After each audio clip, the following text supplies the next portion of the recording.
কোরআনে কারীমের শুরু থেকে শেষ পর্যন্ত একবার অর্থ সহকারে বুঝে পড়বেন, এরপরে সুযোগ থাকলে বারবার পড়বেন। কোরআন এমন একটা মহাগ্রন্থ, যেই মহাগ্রন্থ আপনাকে পৃথিবীতে কিয়ামত পর্যন্ত আসা মানুষকে যে কোনো সংকটে অত্যন্ত পরিষ্কার গাইডলাইন করবে, পথ দেখাবে। অতএব আমরা মনে করি যে আধুনিক সময়, আধুনিক প্রজন্মের জন্য অন্য কোনো বই বোধহয় উপযোগী, আমি বলবো কোরআন সবচেয়ে বেশি উপযোগী। সকল যুগে সকল সমাজের জন্য সবচেয়ে পারফেক্ট বইয়ের নাম কোরআনে কারীম।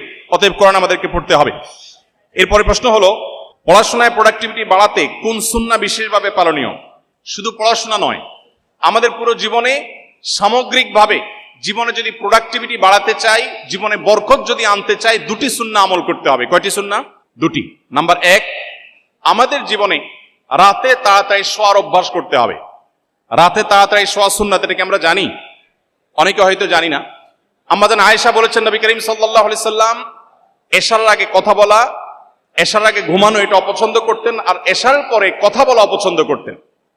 এই যে গভীর রাত পর্যন্ত আমরা জেগে থাকি, এটা নবী সাল্লাল্লাহু আলাইহি সাল্লামের আদর্শের পরিপন্থী। দুর্ভাগ্যজনক বাস্তবতা, পৃথিবীর পূর্ব থেকে পশ্চিম প্রত্যেকটা দেশে, প্রতিটা দেশ যারা নিজেদেরকে উন্নতির একটা ভালো পর্যায়ে নিয়ে গেছে, প্রত্যেকটা দেশে মানুষ সন্ধ্যার পরপর শুয়ে পড়ে, আমরা সবাই কম বেশি জেনে থাকবো, এবং সকালে ভোরে উঠে তারা কাজ শুরু করে। কিন্তু অবাক করা একটা ব্যাপার হলো, শুধু বাংলাদেশ নয়, প্রায় সব মুসলিম প্রধান দেশগুলোতে আমরা জানি যে গভীর রাত পর্যন্ত আমরা জেগে থাকি এবং সকালে ঘুমিয়ে থাকি। এই কালচার আমাদের সমাজে আছে না নাই? আছে।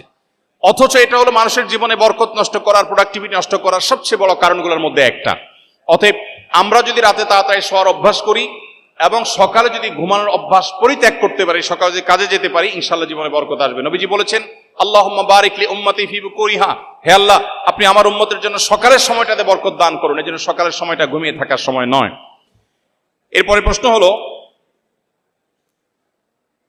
কোন প্রতিষ্ঠানে ইসলামের অবমাননা হলে বা এরূপ কিছু ঘটলে এর দায়ভার কি উক্ত প্রতিষ্ঠানের সকলের উপরে বর্তায়?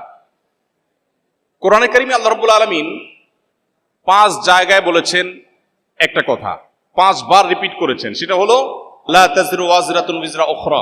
আল্লাহ রাব্বুল আলামিন কারোর পাপের বোঝা, একজনের পাপের বোঝা আরেকজনের উপরে চাপিয়ে দেন না। কেউ যদি কোনো পাপে লিপ্ত হয়, কেউ যদি কোনো অন্যায় লিপ্ত হয়, এর দায়ভার তার উপরে চাপানো হয়। সামগ্রিকভাবে সবার উপরে গণহারে দায় চাপানো, এটা ইসলামের বা কোরআনের শেখানো কোনো পদ্ধতি নয়।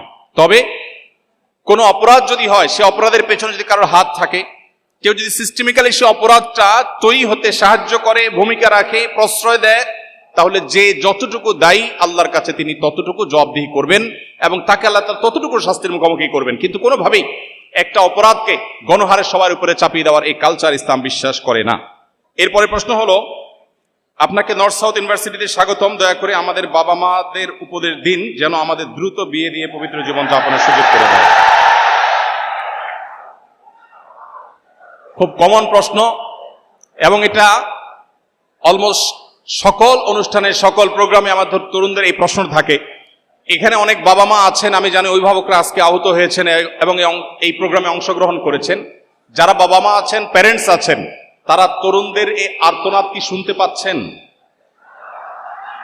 তরুণদের এই চিৎকার কি আপনারা শুনতে পাচ্ছেন? আমি আপনাদেরকে তরুণদের এই মনের ভাষাটা সিরিয়াসলি আপনাদেরকে পাঠ করার, অনুধাবন করার বিনীত অনুরোধ করতে চাই। আপনারা অনেকে জেনে থাকবেন, আমাদের নবী করিম সাল্লাল্লাহু আলাইহি ওয়াসাল্লাম বলেছেন, তোমার সন্তানের জন্য যদি